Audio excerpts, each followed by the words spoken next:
Dans un village reculé d'Amazonie, une femme de 82 ans parle encore chaque matin. Et ce qu'elle dit disparaît avec elle.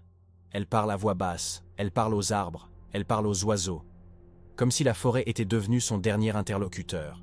Mais personne ne lui répond. Ses petits-enfants ne comprennent pas un mot de ce qu'elle dit. Et c'est là que tout bascule. À l'école, ils apprennent une autre langue. À la télévision, ils entendent une autre langue. Au téléphone, ils écrivent dans une autre langue. Alors elle continue de parler, seule, presque en résistance. Quand elle disparaîtra, sa langue disparaîtra avec elle. Pas dans 1000 ans, pas dans un livre, avec elle. Pas une métaphore, pas une exagération. Une langue entière, ses mots, ses histoires, sa manière unique de voir le monde, cessera d'exister. Comme si une bibliothèque brûlait en silence. On imagine souvent que les langues sont éternelles, qu'elles traversent les siècles, qu'elles survivent aux guerres, aux empires, aux révolutions. Mais ce n'est pas vrai. Et c'est ce qui dérange. Des langues meurent. Aujourd'hui. Maintenant. La vraie question n'est pas si elles disparaissent. C'est déjà le cas. La question est, combien meurent chaque mois? Et la réponse est plus troublante qu'on ne l'imagine. La révélation. La réponse est simple. Et elle surprend presque toujours. Environ 2 langues meurent chaque mois. 2. Pas une image. Un chiffre réel. Pas chaque siècle. Pas dans un passé lointain. Chaque mois. Pendant que nous parlons. Les linguistes estiment qu'une langue disparaît toutes les 2 à 3 semaines. Autrement dit, le compte à rebours est permanent. Cela représente environ 25 langues par an. Aujourd'hui, on compte approximativement 7000 langues dans le monde. Un patrimoine immense. Mais près de 40% d'entre elles sont menacées. Presque 1 sur 2. Cela signifie qu'environ 3000 langues pourraient ne pas survivre au siècle en cours. Et ce siècle ne fait que commencer. Mais qu'est-ce qu'une langue morte? Car le mot peut sembler abstrait. Une langue meurt lorsqu'il n'y a plus aucun locuteur natif vivant. Plus personne pour la parler naturellement. Plus personne pour la transmettre à un enfant. Et c'est là que tout se joue. Elle peut encore exister dans des enregistrements, dans des dictionnaires, dans des archives. Mais elle ne vit plus. Elle ne circule plus. Ce phénomène n'est pas ancien. Contrairement à ce que l'on imagine. Il s'accélère.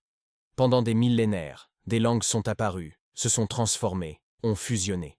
Mais jamais dans l'histoire humaine autant de langues n'ont disparu en si peu de temps. Jamais à cette échelle. Ce n'est pas un accident isolé. Ce n'est pas une curiosité linguistique. C'est une transformation mondiale, silencieuse. Et elle redessine la carte invisible de l'humanité. Alors une question s'impose. Et elle est plus profonde qu'elle n'y paraît. Comment une langue peut-elle disparaître, alors qu'elle a parfois survécu pendant des siècles? C'est là que l'histoire devient encore plus troublante. Comment une langue meurt? Une langue ne meurt presque jamais d'un coup. C'est justement ce qui la rend invisible. Elle ne disparaît pas dans un incendie. Elle ne s'effondre pas comme un monument. Elle s'éteint lentement, presque sans bruit. Tout commence souvent par une décision minuscule. Et c'est là que le basculement se produit. Un parent qui regarde son enfant et qui choisit de ne pas lui parler dans sa langue maternelle. Un choix intime, silencieux. Pas par rejet, pas par honte forcément, mais par pragmatisme. Par protection, croit-il. À l'école, l'enseignement se fait dans la langue dominante.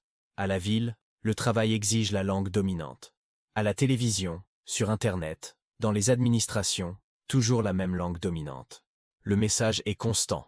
Alors le parent pense protéger son enfant, lui donner plus de chances, plus d'opportunités, lui éviter des obstacles invisibles. Il lui parle dans la langue utile. Et sans le vouloir, il interrompt une chaîne ancienne. La langue des grands-parents reste à la maison, puis seulement avec les anciens, puis seulement entre adultes, puis plus du tout. La transmission se fissure. L'urbanisation accélère le phénomène. Les villages se vident. Les communautés se dispersent. Les mariages mixtes deviennent plus fréquents. La pression économique pousse vers la mobilité. Le monde se concentre. Et parfois, il y a aussi la stigmatisation. Plus brutale. On se moque d'un accent. On associe une langue à la pauvreté ou à l'isolement. On apprend à la taire, à la cacher. La langue cesse d'être transmise. Et c'est à ce moment précis qu'elle entre en danger. Une génération plus tard, il ne reste que quelques locuteurs âgés. Puis un seul. Le dernier locuteur. Celui qui porte encore tout. Et quand il disparaît, il n'y a pas de cérémonie. Pas de minute de silence. Pas de titre dans les journaux. Pas d'annonce officielle. Juste le silence. Mais les langues ont-elles toujours disparu ainsi? L'histoire des langues. Les langues ont toujours évolué. Et c'est une réalité qu'il faut rappeler. Elles naissent, se transforment, se mélangent, parfois disparaissent. C'est le cycle naturel des civilisations. Le latin, par exemple, n'a pas survécu sous sa forme antique. Et pourtant, il n'a pas vraiment disparu. Il s'est fragmenté. Il a donné naissance au français, à l'espagnol, à l'italien, au portugais, au roumain. Une mutation, pas une extinction. Ce n'était pas une mort brutale, c'était une transformation, une métamorphose lente. À travers l'histoire, des langues ont disparu parce que des peuples se sont déplacés, ont fusionné, ont été conquis. Les cartes politiques changeaient, les langues suivaient. D'autres se sont simplement transformées au point de devenir méconnaissables. Parfois sans que leurs locuteurs en aient conscience. La disparition n'est donc pas un phénomène nouveau. Ce qui est nouveau, c'est la vitesse. Et c'est là que tout change. Pendant des millénaires, ces changements prenaient des siècles. Aujourd'hui, ils peuvent se produire en une génération. Un seul passage d'enfant suffit. La mondialisation relie des milliards d'individus autour de quelques langues dominantes. Une interconnexion sans précédent. Les médias internationaux diffusent les mêmes contenus partout. Internet favorise les langues les plus utilisées.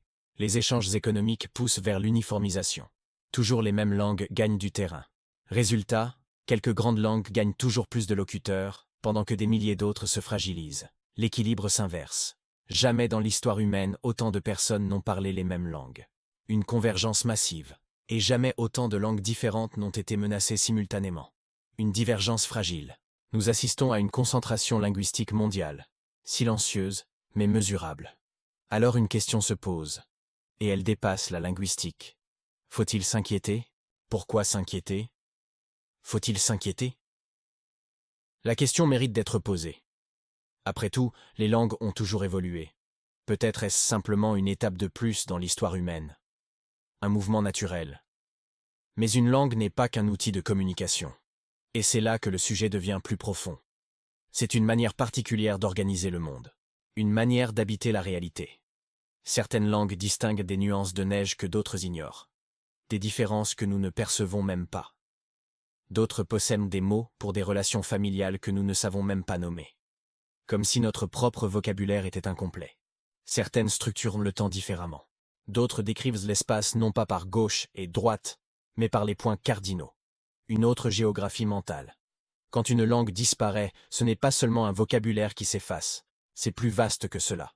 Ce sont des récits transmis oralement, des mythes, des chants, des mémoires collectives, des fragments d'humanité.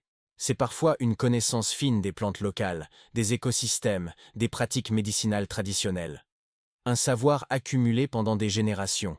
C'est une identité. Pourtant, tout n'est pas irréversible. Et cela change la perspective. Certaines langues ont connu des renaissances spectaculaires, contre toute attente. L'hébreu, par exemple, est redevenu langue vivante après des siècles d'usage essentiellement liturgique. Un cas unique dans l'histoire moderne. Dans plusieurs régions du monde, des communautés autochtones revitalisent leur langue par l'école, les médias, les applications numériques. La technologie peut aussi servir la transmission. La disparition n'est donc pas une fatalité absolue.